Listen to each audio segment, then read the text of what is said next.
신앙 고백하심으로 7월 월삭 새벽 예배 하나님 앞에 드립니다.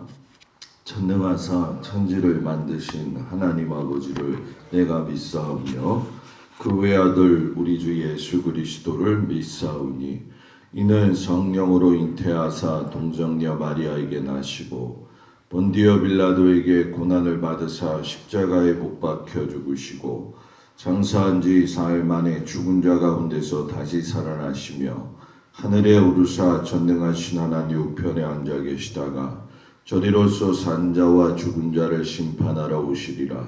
성령을 믿사오며 거룩한 공예와 성도가 소르교통하는 것과 죄를 사하여 주시는 것과 몸이 다히 사는 것과 영원히 사는 것을 믿사옵나이다. 아멘. 301장 찬양합니다.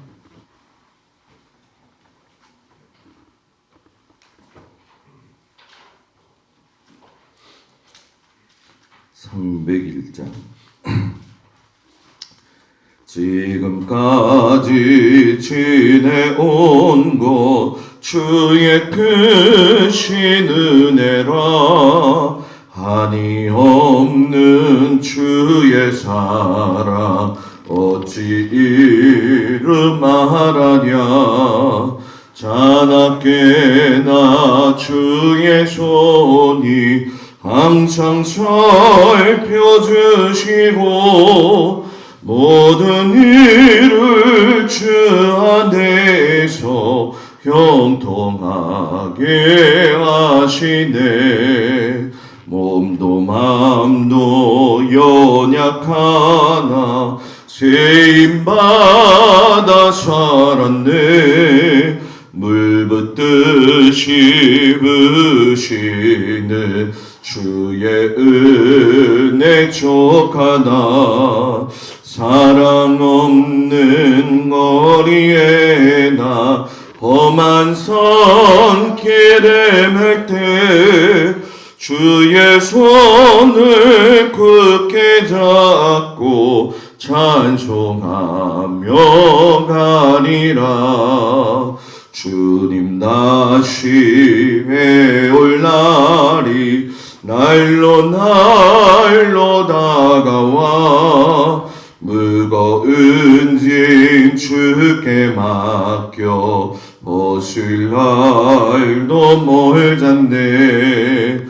나를 위해 예비하시 고향 집에 돌아가 아버지의 품 안에서 영원토록 살리라. 아멘. 28장 찬양합니다.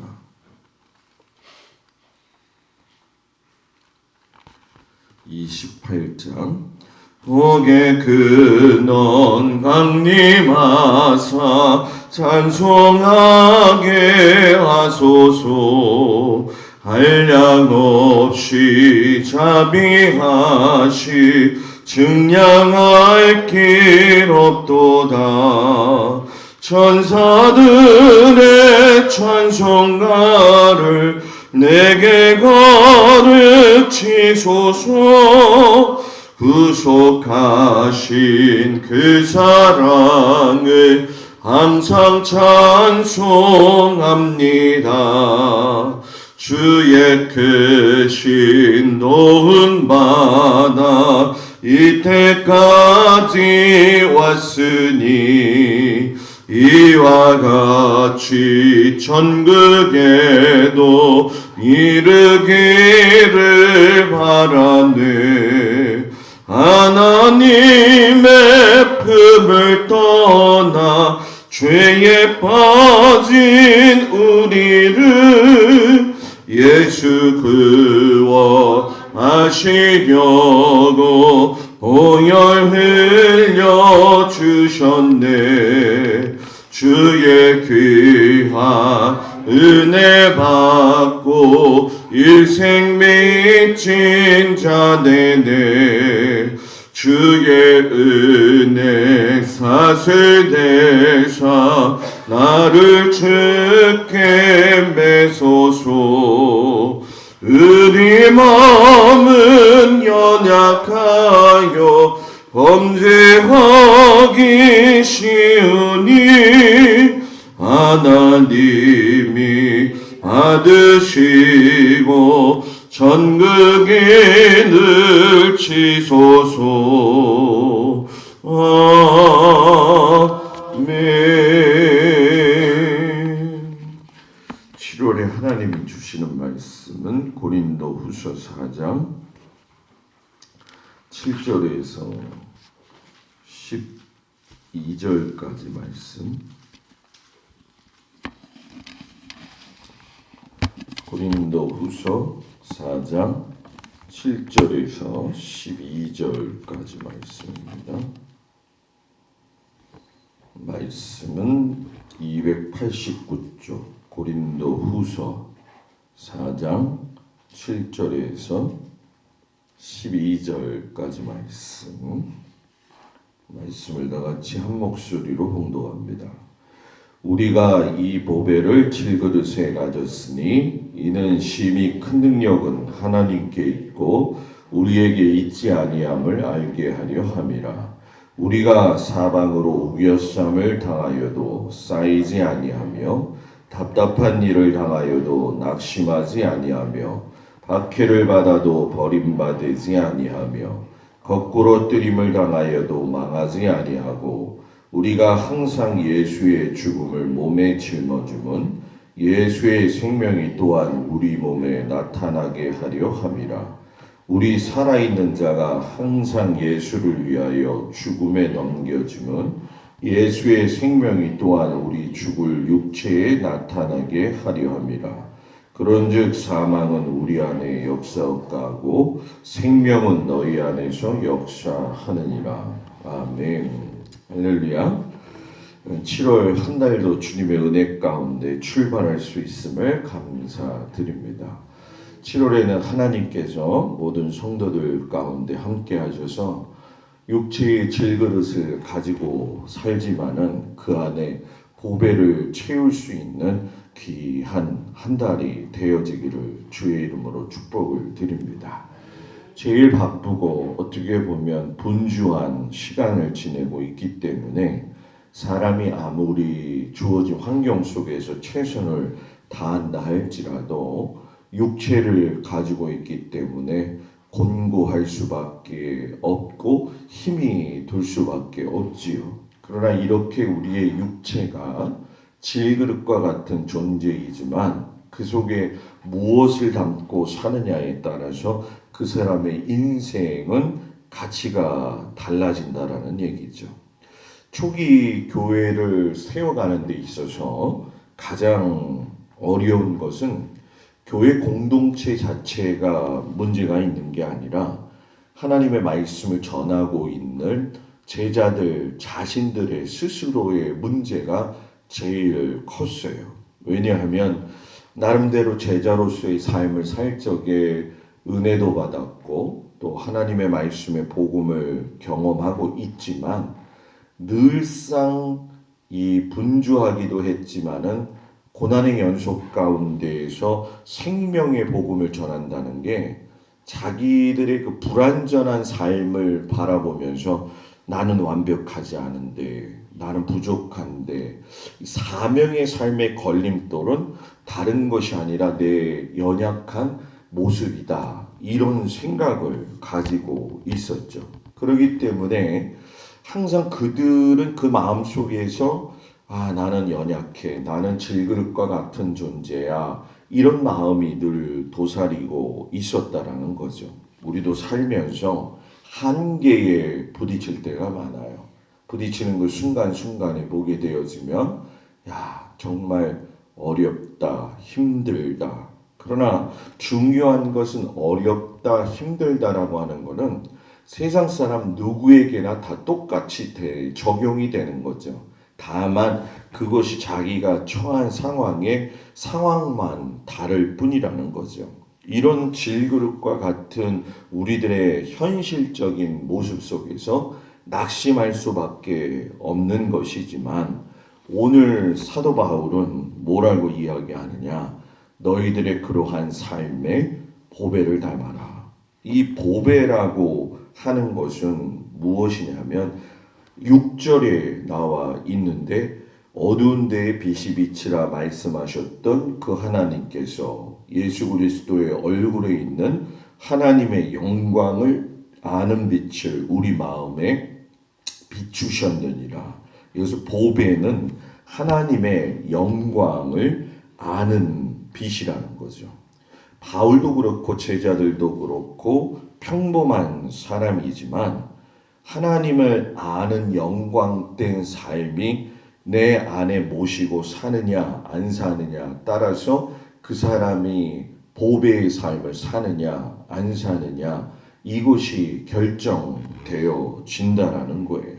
7월에는 질그릇과 같은 내 인생에 하나님의 영광의 그 빛을 심어가지고 회복되어지는 그 은혜가 있기를 주의 이름으로 축복을 드립니다. 왜 보배를 가져야 되느냐? 심히 큰 능력이 하나님께 있기 때문에 그렇다는 거죠.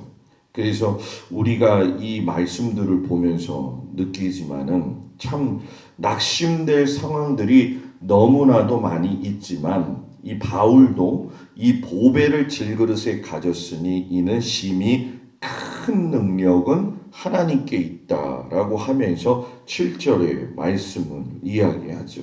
삶을 살아가는 데 있어서 삶의 원천이 어디서 나오느냐? 하나님에게서 나온다라는 얘기죠. 창세기 1장 3절에 보게 되면 그 심히 큰 능력이 어디에서 시작이 되느냐? 빛이 있어라 하는 그 하나님의 말씀에서 시작이 되어져요. 빛이 있으라 명령이죠. 세상의 모든 만물도 그 시작과 결말에 있어서는 하나님의 그 명령에서 말씀에서 시작이 되어진다는 거예요.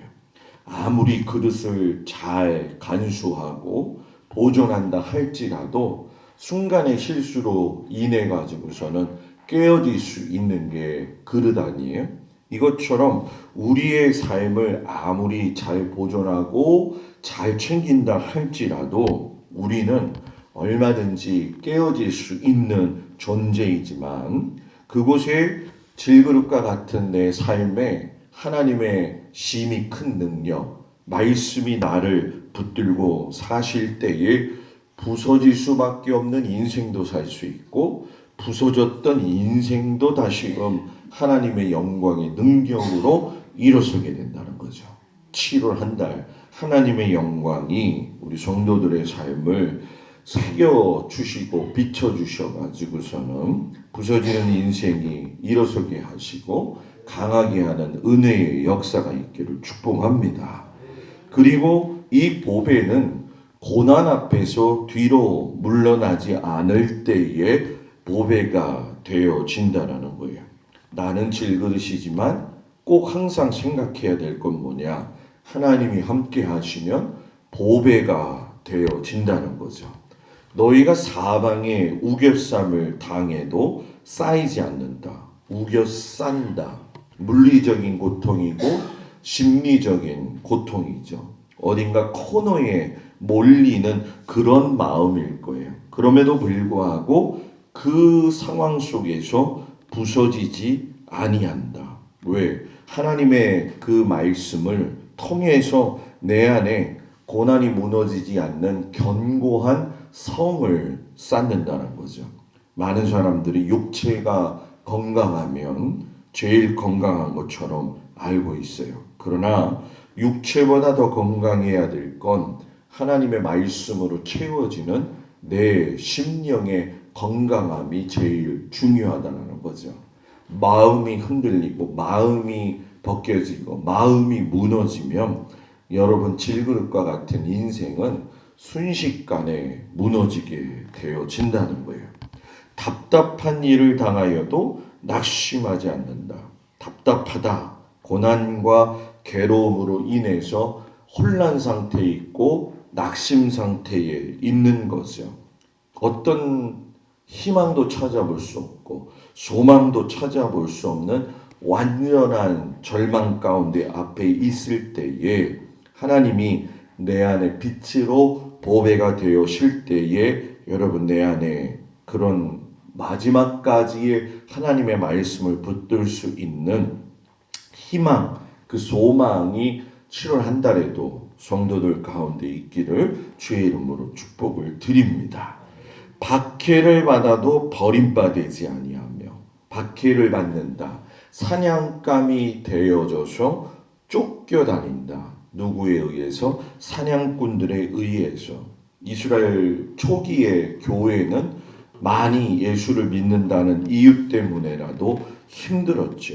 마치 사냥감이 되어가지고 수많은 적들로 인해서 자기들 스스로의 목숨을 보존해야 되는 아주 절대절명의 순간이었지만 그래도 박해를 받아도 버림받지 아니한 건 하나님이 홀로 있게 두지 아니하셨다.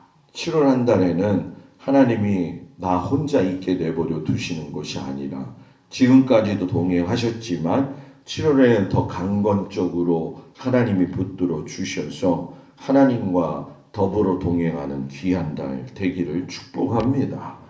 거꾸로 뛰림을 당하여도 망하지 아니하고 거꾸로 뛰림을 당한다는 건 시합 중에 던져진다는 거죠. 고대에는 레슬링 경기가 많이 있었잖아요. 레슬링 경기를 할 적에 뒤에서 잡아채든 아파서 잡아채든 거꾸로 뛰림을 당할 때가 있지만 그렇다고 해서 시합에서 완전히 진 것은 아니라는 거죠. 최후의 승리자가 진정한 승리자라는 거죠. 일시적으로 어렵고 일시적으로 패배한 것 같고 일시적으로 힘든 것 같다 할지라도 두려워하지 말라는 거죠. 왜? 사도 바울이 항상 그 상황 속에서도 예수의 생명이 우리의 마음에 우리의 몸에 뭐예요? 나타난다. 그래서 바울은 이야기하는 거죠. 사망은 우리 안에서 역사하지만 생명은 너희 안에서 역사하느니라. 예수의 생명이 7월 한 달 우리 모든 성도들을 붙들어 주셔가지고 그 어떤 상황 속에서도 하나님의 공급하심으로 이겨가는 귀한 믿음의 성도들이 되어지기를 우리 주 예수 그리스도의 이름으로 축복합니다. 기도하겠습니다. 아버지 하나님, 우리가 이 세상을 살아가면서 하나님의 도우심과 인도하심이 없다면 살 수 없음을 고백합니다. 6월이 지나고 이제 하나님 무더위가 시작되어지는 7월과 8월을 우리가 눈앞에 두면서 7월의 첫날을 하나님 앞에 올려드립니다. 하나님께서 7월 한 달 살아가면서 나의 연약한 질그릇과 같은 그 삶 속에 찾아오심으로 말미암아 내 안에 하나님의 영광의 빛 보배를 심게 하여 주옵소서. 그 어떤 상황 속에서도 낙심하지 아니하며 우겨쌈을 당하여도 하나님을 바라보게 하여 주시옵시고 아버지 하나님 사냥꾼들이 사냥감을 쫓는 것처럼 우리들의 삶을 쫓아오고 아버지의 마음속에 힘듦을 줄 때 있다 할지라도 그 어떤 상황에서 우리 주 예수 그리스도를 바라보며 주님이 나와 동행하심을 잊지 아니하고 살아갈 수 있도록 하나님께서 담대한 믿음 주시기를 간절히 기도하고 원합니다. 특별히 주님 7월 한 달 주님 앞에 간구하는 것은 우기와 더불어 아버지 하나님 여름이 시작되어질 적에 모든 성도들의 육체와 영혼을 붙들어 주시옵시고 강건케 하여 주시옵시며 모든 일터를 하나님께서 붙들어 주심으로 말미암아 모든 성도들의 가정과 그 일터에 드나드는 모든 사람들이 하나님 성전으로부터 흘러나온 강 같은 은혜의 하수로 인하여 아버지 하나님께 영광 돌리며 복의 근원 복의 통로가 되어지도록 하나님 도우시고 인도하여 주시옵소서. 아버지 하나님 연약한 자들을 주님 붙들어 주시옵시고 하나님의 도우심으로 말미암아 하나님께서 일으켜 세워 주시는 은혜를 경험하게 하여 주시옵시고 먹이시고 입히시는 그 아버지 하나님의 은혜를 깨닫게 하여 주옵소서. 아버지 또한 자녀들을 위해 기도합니다. 하나님께서 사랑하는 자녀들 모든 형편과 사정을 아시오니 아버지여 부모된 입장으로 하나님 앞에 간구하고 기도할 수밖에 없사오니 주여 그들에게 주시니 그 인생을 그들이 주신 삶의 터전에서 하나님 이겨갈 수 있는 믿음의 은혜를 주시옵시고 사방에 우겨쌈을 당하고 있다면 하나님께서 천군 천사들을 보내어 주셔서 아버지 하나님 모든 곳에서 사랑하는 자녀들과 성도들을 눈동자와 같이 지키시고 두루 하얀 검을 치시사 강하게 하여 주시옵시며 하나님의 도우심 가운데 아버지 7월도 주의 인도하심 받게 하여 주시옵소서. 이제는 우리 주 예수 그리스도의 은혜와 우리를 사랑하시는 아버지 하나님의 극진하신 사랑과 성령님의 도우시고 그 인도하시고 위로하시고 붙드심이 이제 질그릇과 같은 내 인생 속에 하나님의 영광의 빛을 담고 사랑하며 7월도 주님 앞에 모든 걸 맡기고 출발하는 우리 모든 성도들 위해 이제로부터 영원토록 함께하여 주시기를 간절히 축원하옵나이다. 아멘.